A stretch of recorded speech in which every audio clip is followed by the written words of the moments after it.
Hello, good afternoon to our media partners. We'll be having our regular COVID-19 press briefing and updates for this health event. For today, we will be having our Assistant Secretary for Health under the Public Health Services team, ASEC Rosette Vergeire. ASEC Rosette Vergeire will now read the updates and present to you what's happening for the COVID-19 health event. Good afternoon, everybody. For today's updates on the public on the COVID-19 health event, the Department of Health today revealed that as of 12 noon today, there are 171 patients under investigation admitted in various health facilities in the country. Additionally, a total of 350 patients have already been discharged or facilitated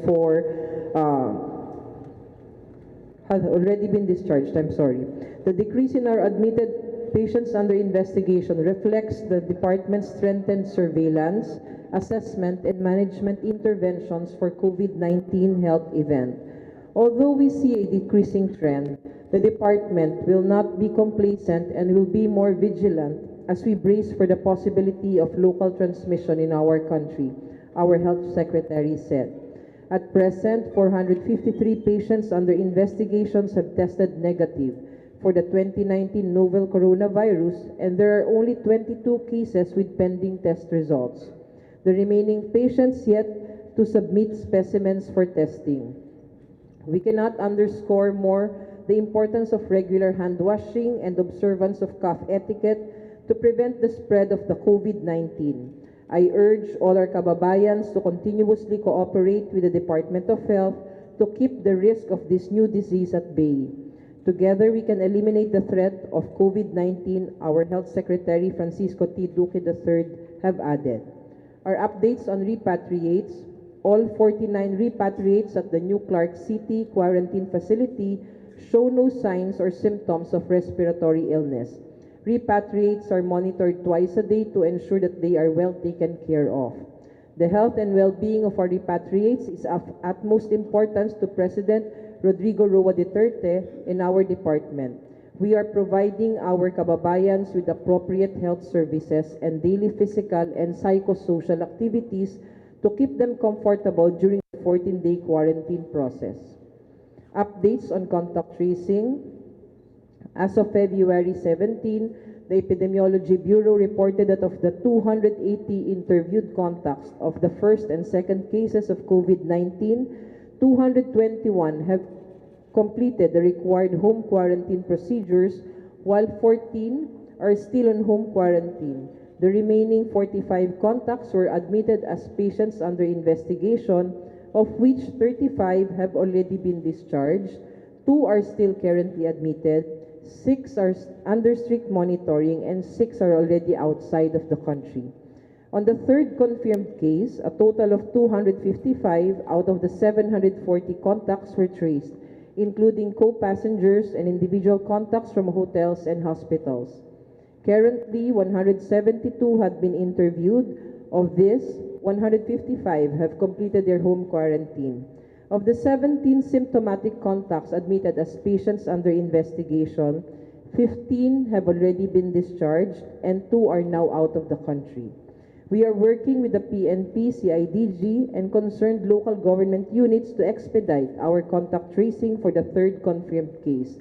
The department is keen on ensuring that all those who might have been in contact with this case may be immediately assessed and facilitated, the health chief concluded.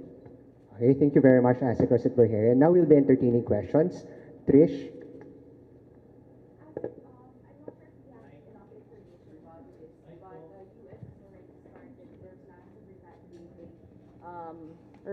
Of repatriating people from the was it MV Diamond Princess, and does the interagency task force there already talks about it of alighting Filipinos in that cruise ship? Yes, actually, the Interagency Task Force for Emerging Infectious Diseases, chaired by the Department of Health, has already discussed, have plans for this repatriation. But currently, we are still on that discussion and planning stage, so we will be providing information once everything is finalized. But ma'am, so far, do we have any target or time frame as to when we will repatriate the Filipinos inside that cruise ship? Oh well, the Japan embassy and even the cruise ship, the MV Diamond Princess has been saying that the quarantine period for this, the passengers of the cruise ships as well as the crew members, is already forthcoming. So they are targeting and they are requesting that if we can already do the repatriation once quarantine period is over. So as I've said, we are still discussing, pinag-uusapan pa po lahat. At kapag final na ho yung mga plano natin, bibigyan na ho namin kayo ng impormasyon. Thank you.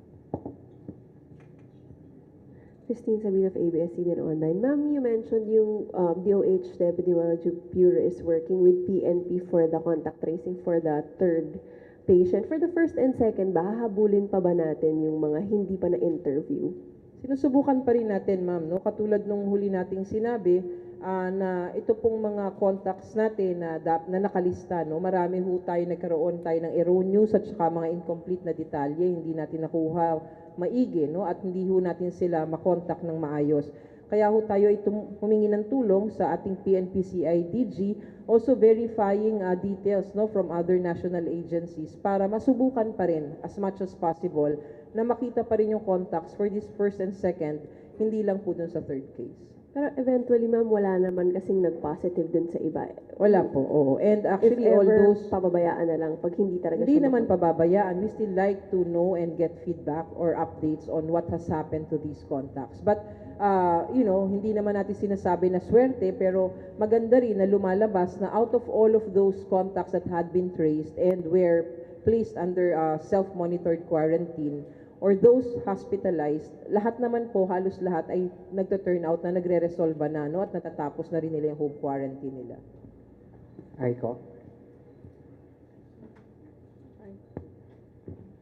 So I would just like to clarify, lahat po ba nung mga nandun sa loob ng cruise ship are considered PUI since nasa confined space sila? And also, have you already, do you have any word from the Interagency Task Force kung meron na pong kinoconsider na quarantine facility for those who will be repatriated from the cruise ship po?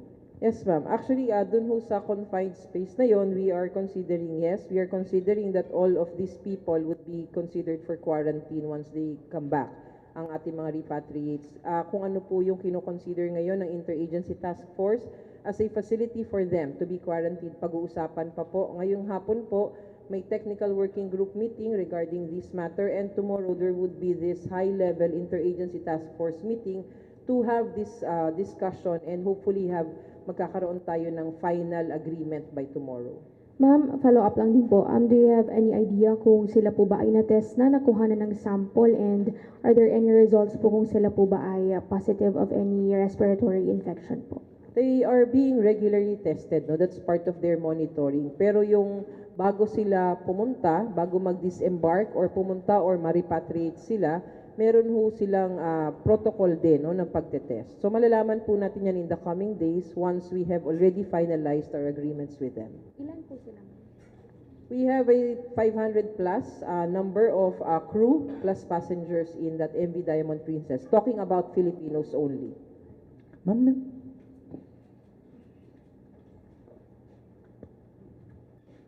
ma'am, good afternoon po. John Eric Mendoza po from Manila Times. Now that, ma'am, na nagdi-decrease na po yung mga cases ng PUI and marami na po yung nadi-discharge, is it safe to say na parang on the way na po itong virus sa bansa natin?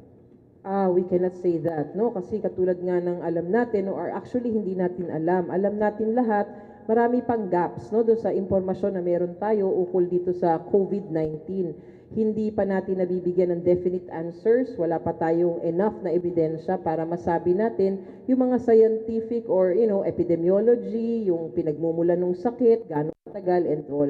So kahit nakikita natin ngayon na medyo bumababa ang ating mga kaso, hindi po tayo dapat maging complacent. We should always be ready for that possibility na maaring magkaroon tayo ng local transmission in the future. Sana hindi, pero nandun yung posibilidad. So hindi natin masasabi ngayon na okay na tayo and the trend is going down at wala na tayo ibang gagawin. Opo, last question. Dun po sa cruise ship, parang mga 300, around 300 na po yung nag-test na positive. So, wala pa po bang report yung WHO na parang airborne na po yung disease? Kasi kung naka-quarantine naman po sila lahat, ba't po kakalat po dun sa buong cruise ship na yun?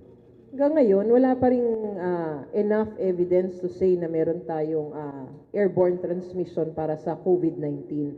Ang sinasabi pa rin, it is spread through direct contact at saka droplet infection. Ngayon, when it comes to the ship, kung bakit kumalat siya, hindi ho natin alam yung pinaka-eksaktong circumstances nila within that ship kung paano kumalat. Pero alam natin, everybody is in a confined space at merong close contact, of course. So, doon natin makikita no, kung bakit parang mas mabilis ang pagtaas ng mga number ng may mga positive cases. But no WHO statement yet. Wala pong ebidensya pa na nagsasabi na airborne na po ang transmission ng ating COVID-19. Ma'am, nung meeting nung Friday nung IATF, na-discuss ba kung ano yung mga guidelines para masabi natin na dapat mag-impose ng travel ban on a particular country? Ano yung metrics na ipa-follow natin? We have initially discussed this during the IATF meeting last Friday where DOH presented recommendation kung saan magkakaroon tayo ng basihan kung para masabi nating how we restrict a country or travelers coming from a country going to our country because of this situation. Iyon ay rekomendasyon, iyon ay palalawigin pa at pag-uusapan pa kasi dun sa tool na binigay namin, ang ibang ahensya ay kailangan magbigay din ng inputs nila para malagay natin what is for tourism, what is for labor, and then what is for health. So we have to make it as comprehensive as possible. Hindi pwedeng health lang ang pagbabasihan natin. So nandun tayo ngayon sa pag-uusap na yon, pinag-aaralan. Bukas, meron po tayo uling interagency task force meeting at doon siguro pag-uusapan po namin ulit yan.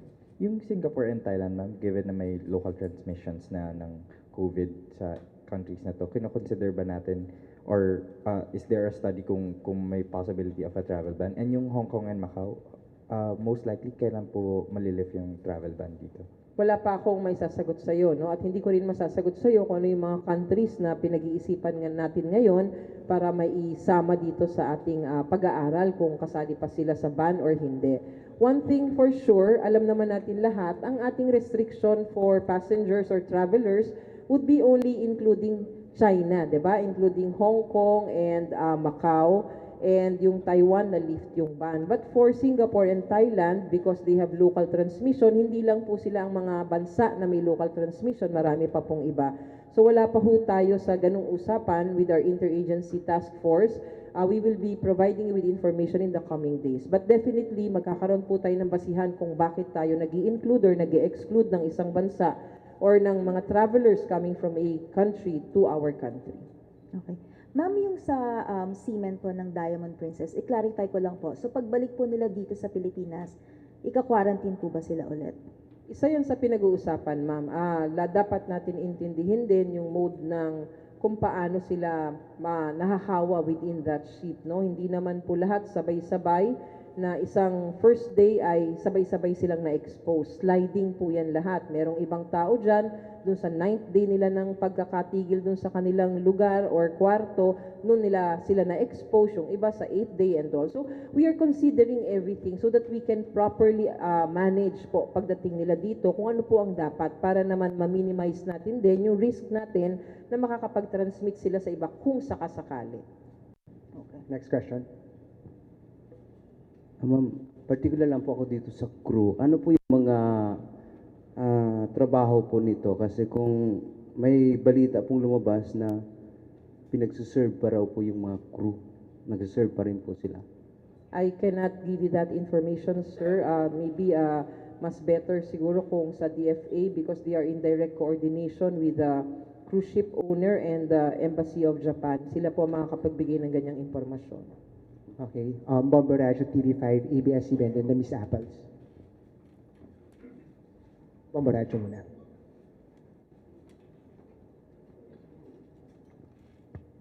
Hi ma'am, balikan ko lang po yung data na present nyo last Friday, yung dun sa third PUI mortality. I'm just curious kung dumaan po ba yun sa dalawang test kasi yung previous na PUI mortalities parang may isa sa kanila na on the first testing, negative siya sa COVID, pero nung nag-second test siya na niran, nag-positive siya, dun pa lang na-confirm na COVID siya. Yun lang po. Yes, sir. Yun pong babalik ako no yung sa second mo na question. Yung third case natin ng COVID-19, yun yung sinasabi mo na nag-positive siya, nag-negative siya, tapos tsaka siya nag-positive. Apo. Hindi po yun mortality, ha? Yung mortality natin for COVID-19 exhibited or presented with positive results. Ngayon, ito pong patient under investigation natin na latest mortality, yun pong sa Region 1, tested negative. In our guidelines, which we have issued out in order for us no, to streamline din, ang ginawa po namin, basta ikaw, patient under investigation, you test negative once, you are asymptomatic for 48 hours, you are already advised na pwede ka na umuwi, no? And tapos na yung quarantine mo and you're clear. Okay? So ito pong namatay natin, he was tested negative for COVID-19, no? COVID-19. Bukod doon, meron siyang ibang mga comorbidities, kaya siya ay namatay, and not because of COVID-19.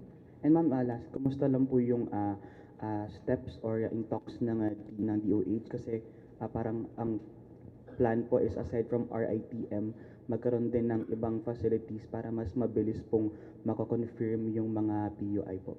Yes, sir. Actually, nung nakita na natin yung surge of in the number of specimens being provided or sent to our ITM, the Secretary has instructed that we activate now our subnational laboratories. So there are 5 subnational laboratories na makakatulong sa RITM sa pagtetest nitong ating mga specimens na to and for us to have faster results for laboratories. Strategic po ang areas nito. Meron tayo sa Davao, meron tayo sa Cebu, meron po tayo sa northern part of Luzon, at meron po tayong malalaking ospital dito sa Metro Manila. So hopefully once they are activated, we're just completing no yung requirements nila. Sa ngayon, nagbigay tayo ng mga logistics, tapos po ay humihingi rin tayo ng tulong of course with our partners para mabuo na yung mga pangangailangan nila. Hopefully in the next 2 weeks we'll be able to have them functional at makapag-umpisa na tayo ng testing with them. Thank you po. Okay, next, TV5, ABS-CBN, then Miss Apples.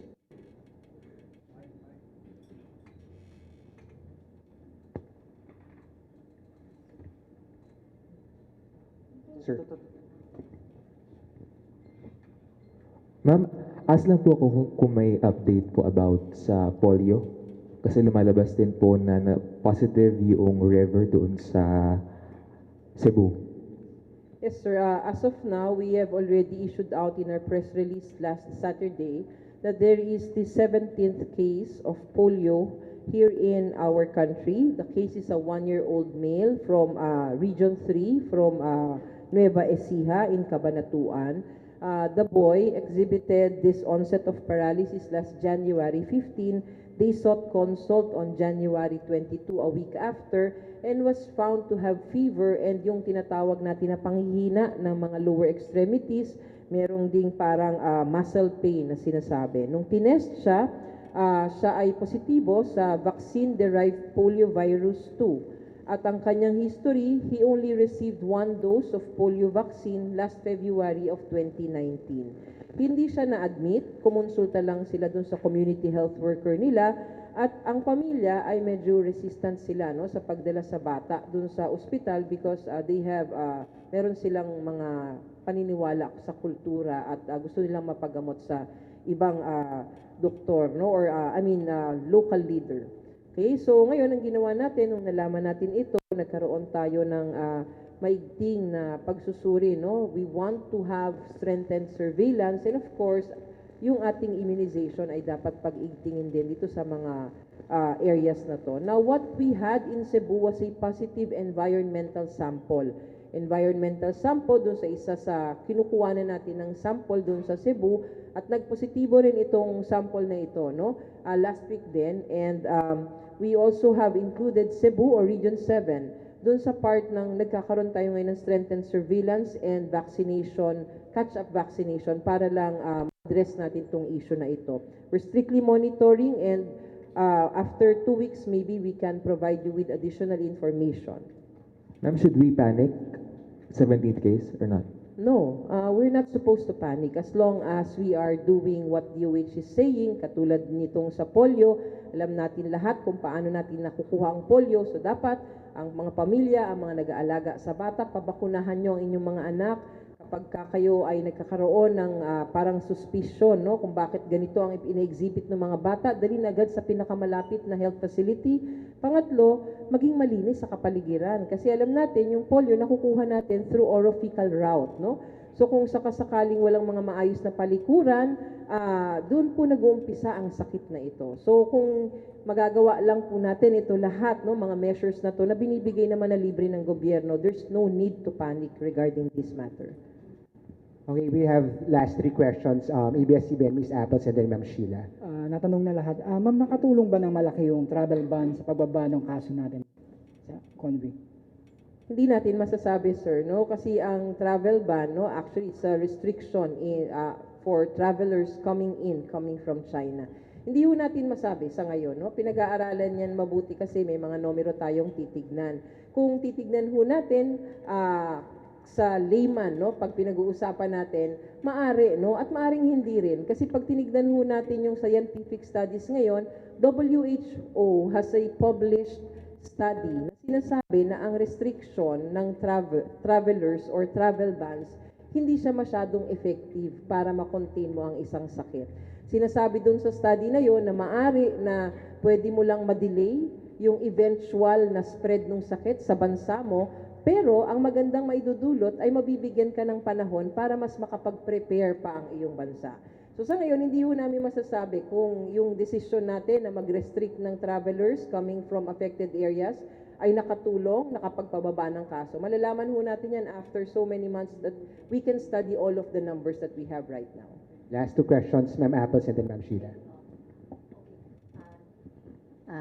Thank you. Ma'am, may mga reports po na lumalabas na may risk din daw yung mga buffet at hot pots sa COVID-19 dahil nga siguro dahil may close contact yung mga tao sa mga buffet at saka hot pots.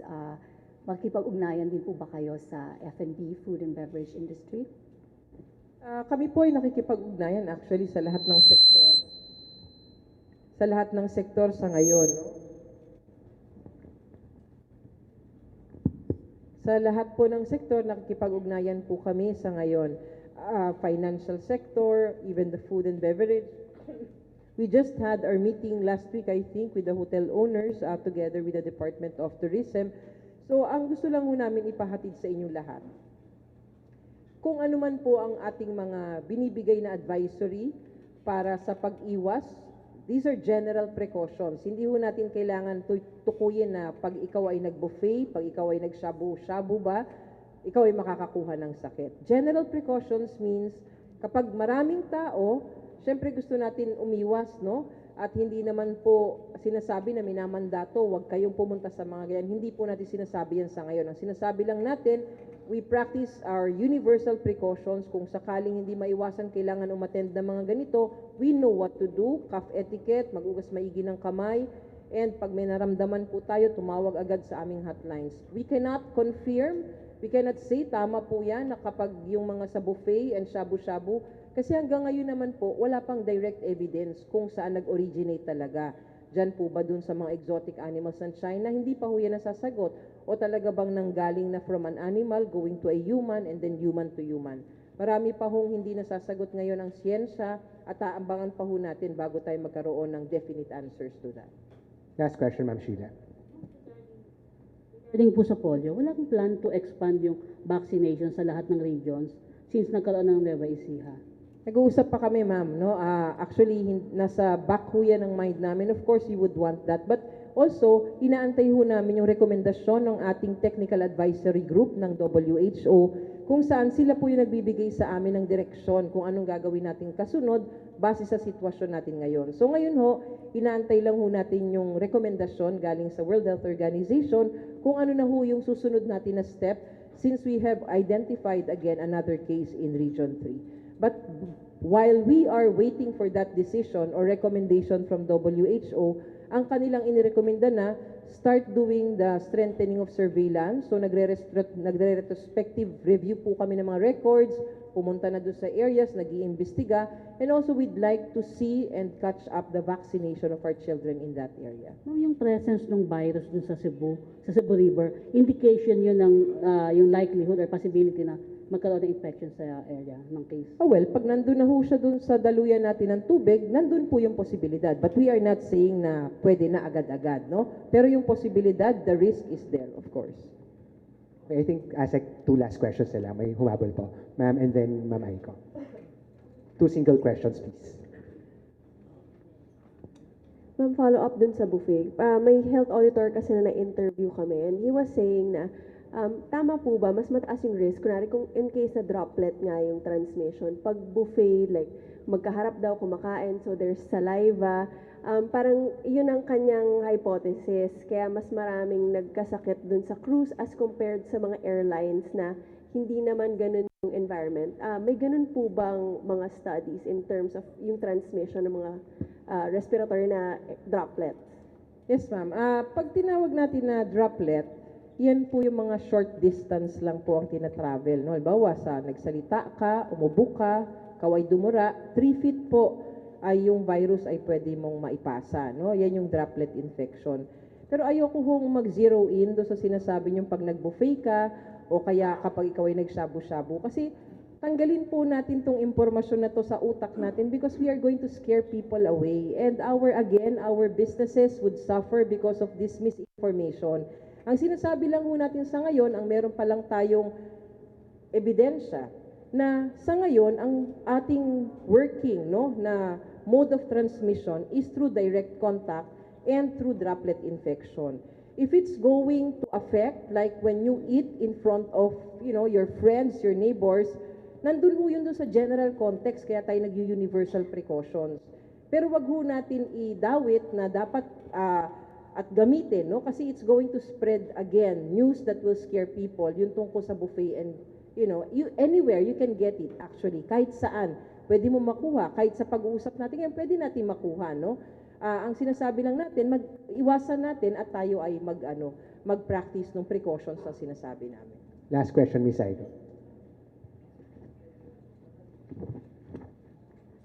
Would DOH or the Interagency Task Force consider yung protocol like from those who came from Wuhan?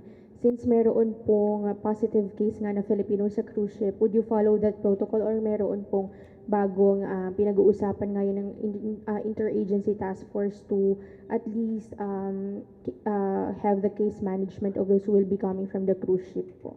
Actually, kung protocols pang pag-usapan ng guidelines, we have basic principles that we adhere to when we do our protocols. So whatever principles that we adhere to when we implemented these guidelines in the New Clark City, those coming from Wuhan, it will apply the similar coming from this cruise ship from Japan. Pero syempre, dahil po dun sa sitwasyon na mas madami sila, contained yung kanilang space, and the other things that has to be considered, meron po tayo mga siguro maidadagdag na additional protocol or guidelines for us to be able to appropriately manage to mga galing sa cruise ship na uuwi dito sa Pilipinas. Okay, thank you very much. So that concludes our regular press briefing this Monday. The next press briefing would be Wednesday. We'll be advising our media partners on our schedule. Thank you very much and good afternoon.